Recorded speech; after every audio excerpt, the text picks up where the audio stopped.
mengenai jual beli, baik jual beli jasa atau jual beli barang, Rasulullah naha an bai'il hasati wa an bai'il gharar. Rasulullah SAW melarang jual beli gharar dan jual beli hasah. Jual beli gharar, jual beli yang tidak jelas, ya, apanya tidak jelas, bisa jadi tidak jelas harganya, bisa jadi tidak jelas objeknya, yaitu barangnya, bisa jadi tidak jelas serah terimanya, ya, mungkin bisa diserah terimakan, mungkin tidak, ya. Dan ini dalam jual beli jasa haji furoda, ya, ini jelas, ini masuk kriteria tidak jelas serah terimanya. Serah terimanya itu adalah jasa berangkat ibadah haji. Ini tidak jelas. Pada saat dia berakad, apakah dia pasti berangkat atau tidak. Memang kalau yang dengan ONH juga tidak jelas, Ustaz, umpamanya.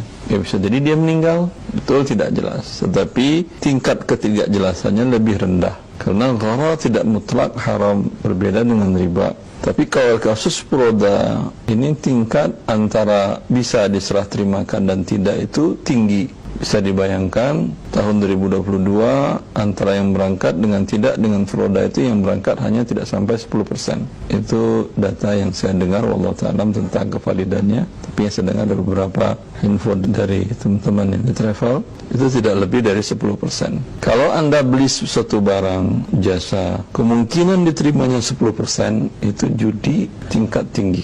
Kalau judi saja dengan mungkin terima atau tidak 50-50, ya, itu namakan dengan judi. Mungkin Anda dapat, mungkin tidak. 50% kesempatannya antara dapat dan tidak, judi. Apalagi ini cuma 10% kemungkinan dapat, 90% tidak, kemungkinan tidak dapat. Maka dari awal ini jual beli yang batal. Bila dia merupakan jual beli yang batil, konsekuensinya tidak ada jual beli. Al-aslu fin nahi yaqtadi al-fasad.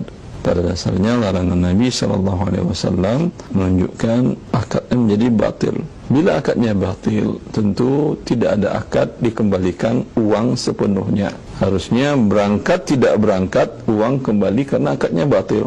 Kalau ternyata terjadi keluar dan mau berangkat, ulang akad lagi saat itu. Karena akad yang pertama sudah batil. Dan akad yang batil itu la tatarattab alaihil athar. Apa konsekuensi dari akad yang batil? Tidak ada konsekuensinya, yaitu tidak ada kewajiban dia berangkatkan dan tidak ada kewajiban dia membayar.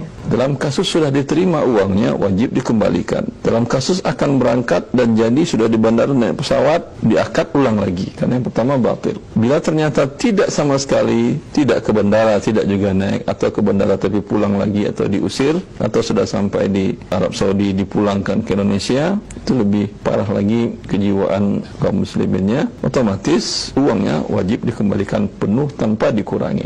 Bila dikurangi, tentu ini memakan harta manusia dengan cara yang batil, ya. Adapun itu secara pandangan syar'i. Adapun kasus Anda bagaimana mengembalikan uang dan segala macam, maka wallahu a'lam. Ini tentu kembali kepada hukum legal yang ada di negara kita. Bila ini adalah dianggap penipuan karena jumlahnya besar dan kasusnya besar, tinggal Anda laporkan kepada pihak yang berwenang. Dalam hal ini mungkin Satgas Haji dan Umrah, ya, seperti itu. Tapi wallahu a'lam, apakah dana Anda kembali atau tidak, saya pun tidak tahu.